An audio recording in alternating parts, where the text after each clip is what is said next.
जय हिंद दोस्तों। आज आपको हम भारतीय संविधान के अंतर्गत नागरिकता के संबंध में जानकारी देंगे, जो आपको भारतीय संविधान से संबंधित क्वेश्चन में आपको किसी भी एग्जामिनेशन में हेल्प देगा। तो आइए, एक छोटी सी कुछ समय का वीडियो है जिसमें हम लोग उन सारे तथ्यों को देखने का प्रयास करेंगे जो आपको किसी भी एग्जामिनेशन में आपको हेल्प पहुंचाए। भारतीय नागरिकता प्राप्ति हेतु 5 प्रकार के आपको नियम दिए गए हैं संविधान में। पहला है जन्म से, दूसरा है वंशाधिकार द्वारा, और तीसरा है पंजीकरण द्वारा, और चौथा है देशीयकरण द्वारा, और पांचवा है भूमि के अर्जन द्वारा। भारतीय संविधान किस प्रकार की नागरिकता प्रदान करता है?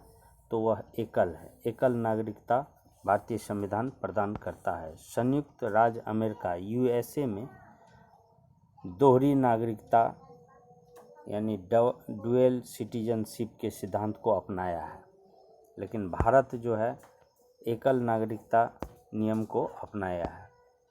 नागरिक संशोधन अधिनियम 2019 यानी CAA में किन देशों के हिंदू, बौद्ध, सिख, जैन, पारसी और ईसाई नागरिकों को भारत की नागरिकता प्रदान करने का प्रावधान है?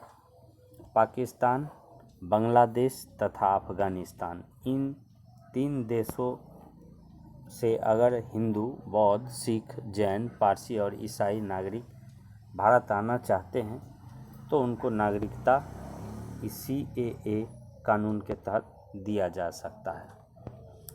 भारतीय नागरिक की नागरिकता किस आधार पर समाप्त हो सकती है? परित्याग करने पर, पर्यावसान पर और वंचना के आधार पर इनको भारतीय नागरिकता को समाप्त किया जा सकता है। भारत से बाहर लगातार कितने वर्षों तक रहने पर भारतीय नागरिकता समाप्त कर दी जाएगी? 7 वर्षों में। 7 वर्षों में अगर आप भारत से बाहर रहते हैं तो आपकी नागरिकता समाप्त की जा सकती है।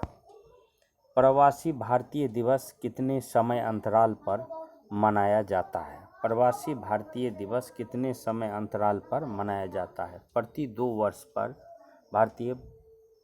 प्रवासी भारतीय दिवस मनाया जाता है।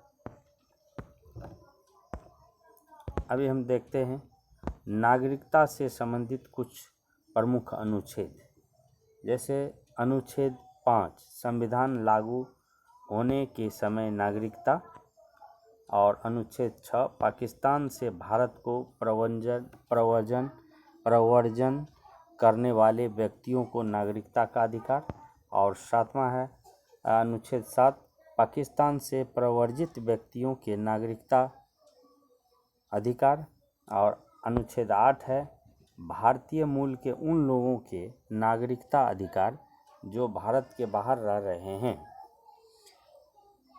तो अनुच्छेद 9 में जिस व्यक्ति ने स्वेच्छा से विदेशी नागरिकता प्राप्त कर ली है उनकी भारतीय नागरिकता समाप्त मान ली जाएगी। अनुच्छेद 10 में है कि नागरिकता संबंधी अधिकारों की निरंतरता से संबंधित जानकारी अनुच्छेद 10 में है। अनुच्छेद 11 में है कि संसद द्वारा कानून बनाकर नागरिकता अधिकार को नियमन करना है। अब है कि लक्ष्मीमल सिंघवी समिति किससे संबंधित है? लक्ष्मीमल सिंघवी समिति दोहरी नागरिकता से संबंधित है। किसी व्यक्ति द्वारा भारतीय बैंकों में धन जमा करके भारत की नागरिकता नहीं प्राप्त की जा सकती है। यह बहुत महत्वपूर्ण बात है कि किसी व्यक्ति द्वारा भारतीय बैंकों में धन जमा करके भारत की नागरिकता प्राप्त नहीं की जा सकती। अब है भारतीय संविधान में एकल नागरिकता का प्रावधान किस देश से लिया गया है? ब्रिटेन से। किस देश से लिया गया? ब्रिटेन से। भारतीय मूल के व्यक्ति PIO का कार्ड धारक भारत में नहीं खरीद सकता है। क्या नहीं खरीद सकता है? तो कृषि भूमि।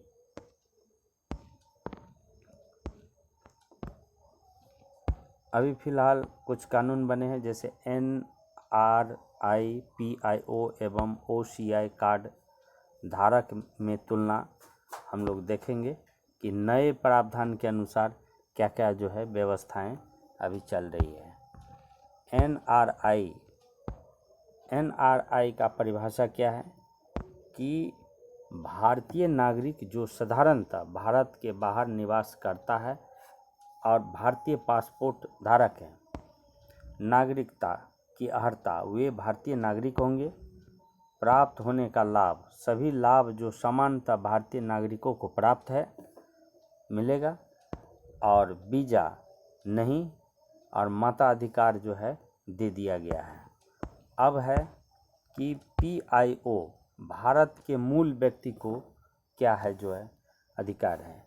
इसकी परिभाषा है, स्वयं व्यक्ति या उसका कोई पूर्वज भारतीय नागरिक रहा है, वह वर्तमान में अन्य देश की नागरिकता प्राप्त है जिसका पासपोर्ट धारक है, और यह है नागरिकता की अर्हता क्या है कि भारत में कम से कम 7 वर्षों के निरंतर निवास के आधार पर आवेदन कर सकते हैं। इसके बाद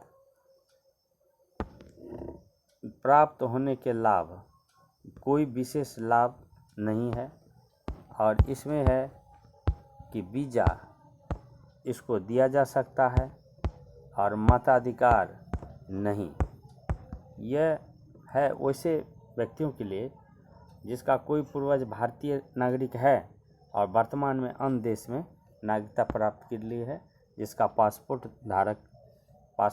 धारक है यह, वो उसके लिए है।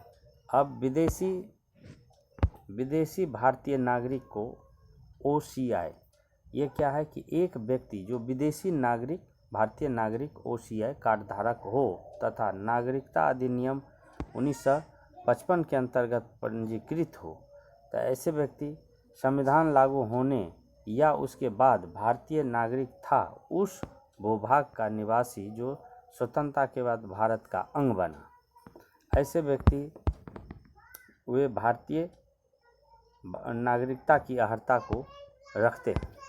अब है एक FRRO और FRO वाले लाभ के साथ पंजीयन से छूट, भारत में कितनी भी अवधि ठहराव के लिए लाभ प्राप्त होने के लाभ में है ये कि एक FRRO और FRO वाले लाभ के साथ पंजीयन से छूट है, भारत में कितनी भी अवधि तक ठहराव में वह रुक सकते हैं, जीवन भर बिना वीज़ा आ सकते हैं, और इसको मत देने का अधिकार प्राप्त नहीं है। तो LM सिंघवी की अध्यक्षता में गठित समिति ने प्रति वर्ष 9 जनवरी को प्रवासी भारतीय दिवस मनाने की अनुशंसा की है। बस इतनी सी थी जो महत्वपूर्ण है। यह एक नागरिकता संबंधी एक ऐसा बिंदु है जिसको आप बार बार देख सकते हैं, और बार बार देखने से आपको यह स्मरण में रहेगा, और यह बराबर किसी न किसी एग्जामिनेशन में पूछता है। तो इसके साथ यह छोटी सी नागरिकता संबंधी जानकारी थी। धन्यवाद। आगे देखते रहें, लाइक और सब्सक्राइब करें ताकि मैं और वीडियो आप लोग को लगातार सतत रूप से देता रहूं। जय हिंद, जय भारत।